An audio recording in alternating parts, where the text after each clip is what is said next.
নমস্কার নমস্কার। কি সৌভাগ্য আপনারা আমার বাড়িতে এসেছেন। কারণ আছে। আচ্ছা কারণ আছে? কারণ আছে মানে ওনার আপনার বাড়িতে আসার কারণ আছে। কি কারণ? কারণটা হচ্ছে আমার এই বন্ধুটি খুবই সংস্কৃতি প্রেমিক, বুঝলেন তো। কথায় কথায় যেই জানতে পেরেছে যে সৃষ্টি মুখার্জি আমার পরিচিত, ব্যাস অমনি আবদার আমার সঙ্গে একটিবার আলাপ করিয়ে দিন, আমি অটোগ্রাফ নিয়ে ফিরবো আমার মেয়ের জন্যে। আসলে আমার মেয়েও না আছে তো ওই জন্য। I see. আরে আসুন আসুন, বসুন বসুন বসুন। দেখো সৃষ্টি, দেখো, মহারাষ্ট্রে থাকেন কিন্তু বাংলার সেলিব্রিটিদের সমস্ত খোঁজ খবর রাখেন। তার মানে বোঝা যাচ্ছে উনি নিশ্চিত একজন সংস্কৃতিপ্রেমী মানুষ। আজ এমন একটা বিচ্ছিরি ঘটনা ঘটেছে, মানে বেছে বেছে আজকের দিনটি মেয়েড আসেনি আমার, একটু যে আপ্যায়ন কর। বাইরে চা খাবেন? না না ম্যাডাম, আপনি এসব নিয়ে একদম চিন্তা করবেন না। আপনি যে আপনার নিজের অটোগ্রাফটা, মানে আপনি যে সই করে আমাদের সেটা দেবেন, এটা মানে এটা আমাদের কাছে এটার দাম কোটি টাকা। আমাদের কাছে? স্ট্রেঞ্জ। স্ট্রেঞ্জ কেন? আপনার কি ধারণা আমি এরকম একটা কাঠখোট্টা বিষয় নিয়ে পড়ে থাকি বলে মানে আমার ভেতরে একটা মিনিমাম সংস্কৃতি প্রেম বলে কোনো বস্তু নেই? হ্যাঁ, এ নিয়ে তর্ক মাঝরাত অব্দি করাতে পারে, তবে আমি সে তর্কে নেই, কারণ আমি মোটেই সংস্কৃতির লোক নই, বোদ্ধা তো নই। বাই দ্য ওয়ে, আপনি কি করেন শিবনাথ বাবু? আমি একজন হস্তরেখা বিশারদ। ওহো, আপনি ভালো পামিস্ট। ইন্টারেস্টিং। মানে ওই আরে কি আশ্চর্য, আপনি বাই প্রফেশন ওটা করেন। গোটা মহারাষ্ট্র জুড়ে আপনার এত নাম, আর আপনি কিনা বলছেন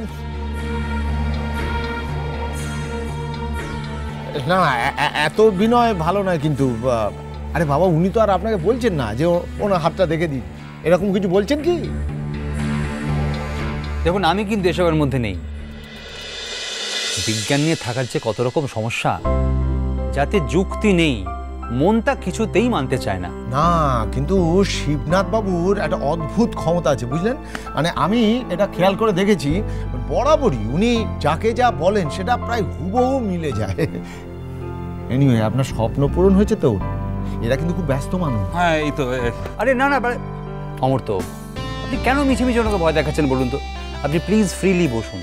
আরে সৃষ্টি তো আজ বাড়িতেই আছে। ম্যাডাম, একটা সই করে দিন না প্লিজ। আগে বসুন, একটু মিষ্টি মুখ করে নিন। অটোগ্রাফ। ঠিক আছে, বসুন না, আগে একটু মিষ্টি মুখ করে নিন। তা ভাবতে পারছেন শিবনাথ, আপনাকে মিষ্টি মুখ করাচ্ছে স্বয়ং সৃষ্টি মুখার্জি। আজ আমি একটা স্ন্যাপ নিয়ে বলছি। না, এটা আমার জন্য নয়, মানে ইনফ্যাক্ট শিবনাথের জন্য। মানে আপনি ভাবতে পারবেন না যে মানে ও কি ভীষণ অ্যাডমায়ারার আপনার। তাকান, একটু বসুন। আমি মিষ্টি তো বলুন বলুন। ওই মেয়েটির ফাইনালি কি হলো? না মানে চলেই তো গেল। আমি আসলে কোনোভাবে কোনো কন্ট্যাক্ট করিনি ওর সঙ্গে। সত্যি কথা বলতে কি, ওই ঘটনার পর কোনো আগ্রহ হয়নি যোগাযোগ করার। সত্যি যদি ঘটে থাকে ওটা, তাহলে সেটা আমার কাছে যে কত বড় আঘাত। শুনুন বিনায়ক, আমিও একটা অসহায় মেয়ে ভেবে অনেকটাই ডিফেন্ড করার চেষ্টা করেছিলাম, কিন্তু যখন ফাইনালি বুঝলাম যে ওই ঘটনাটা কাজল ছাড়া আর কারো পক্ষে ঘটানো সম্ভব না, মানে আমি যখন এই বিষয়টা রিয়েলাইজ করলাম, বুঝলেন, তখন আমারও আগ্রহটা হারালো। আপনি বলুন, আমি কার হয়ে ফাইট করবো বলুন তো? কার হয়ে আমি ফাইটটা করব? সেই যদি আমার ফেস লস করে থাকে, তাহলে তার কার ওপর বলুন? এক্স্যাক্টলি আমার ঠিক এইখানেই আঘাতটা লেগেছে, জানেন? বিনা, একটা কথা বলবো। এই প্রসঙ্গটা বাদ দাও, বুঝলে। এই প্রসঙ্গটা এলেই না আমার কিরকম একটা ইরিটেশন হয়। তো ভেবে দেখো, ওই মেয়েটি যদি দোষ না করতো, আমার মেয়ে যদি করতো, তাহলে নীল যা করেছে লালও তাই করতো ভূমির সাথে। আর ভূমি যেরকম মেয়ে, কোনো দোষ ছাড়া এরকম একটা সেপারেশন মেনে নিতে পারতো না, কিছুতেই পারতো না। সেই তো, একেবারে কোনো দোষ না করে যদি কারোর ওপর দোষ চাপিয়ে দেওয়া যায় তাহলে তো। সরি শিবনাথ, এটা এটা কিন্তু একেবারে অন্য ব্যাপার।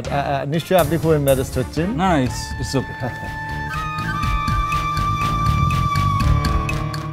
আরে নিন, উনি নিজে হাতে করে এনেছেন, চট করে একটা মিষ্টি মুখে পুড়ে জল খেয়ে নিন। আমাকে কিন্তু যেতে হবে। হ্যাঁ, শিওর শিওর।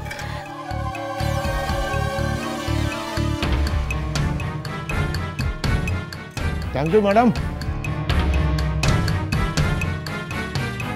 এবার তাহলে আমি আসি বিনায়ক। সে কি একটু বসবেন না?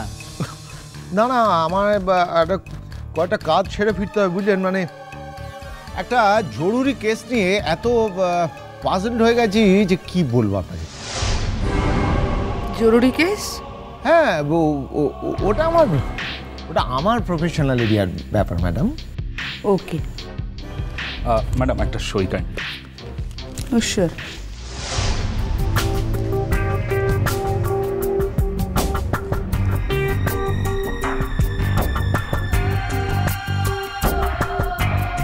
ম্যাডাম কাইন্ডলি যদি একটু কিছু লিখে দেন, মানে সারা জীবন যত্ন করে রেখে দেবো।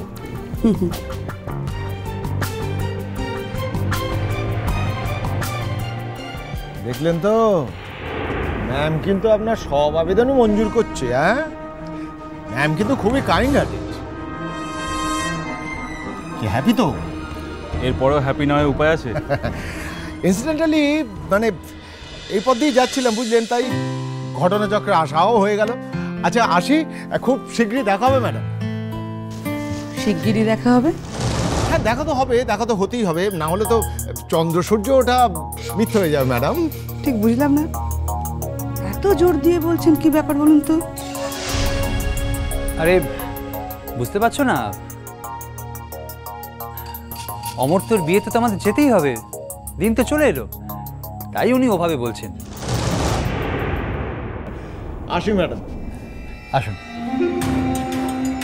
চল। অনেক ধন্যবাদ, বুঝলেন, আপনি যে আমার কত বড় উপকার করলেন। কিভাবে? সে কি, আমার বন্ধুর কাছে মুখ রাখলেন, ওরা এত আবদার মেনে নিলেন, উপকার না? আসি বিনয় বাবু, আসি। আবার আসবে। আচ্ছা ম্যাডাম, ভালো থাকবেন। আসুন।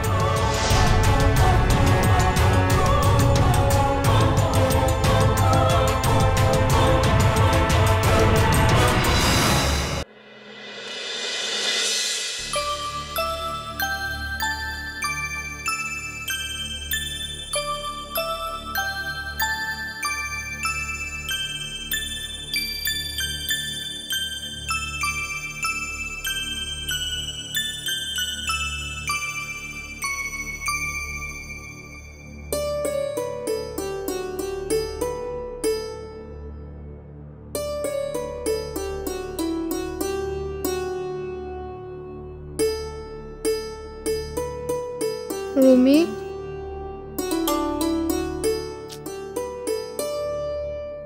আয় রুমি। কি হয়েছে? একটু পরে কথা বলছি। এবার না তোর আমি বইটা ছুঁড়ে ফেলে দেবো। কেন? আমি কি করলাম? তুই কি করলি মানে? তুই জানিস বাবা প্রিন্সিপালের সাথে কথা বলে এসেছে আর আমাকে এখন কলেজে যেতে দিচ্ছে না। তো আমি কি করব? তুই কি করবি মানে? তুই কলেজে যাচ্ছিস, ক্লাস করছিস, লাইব্রেরি অ্যাটেন্ড করছিস, আর আমি বাড়িতে পড়ে পড়ে মরছি। বাবা মিমি, তোর আবার কবে থেকে কলেজে ক্লাস করার জন্য, লাইব্রেরি যাওয়ার জন্য মন খারাপ করতে লাগলো? আমার কলেজে ক্লাস করার জন্য মন খারাপ করছে না, আমার বন্ধুদের জন্য মনটা কেমন কেমন করছে। ইস, ক্লাস বাঙ্ক করে সিনেমা দেখা হচ্ছে না, গড়িয়াহাটে শপিং করা হচ্ছে না, ভেবেই আমার কান্না পাচ্ছে। শুনি ওই শয়তান বদমাস ডাক্তারটা আমি এমন হাল করবো না, তুই দেখে নিস। আমার জীবনটাকে একেবারে হেল করে ছেড়েছিস।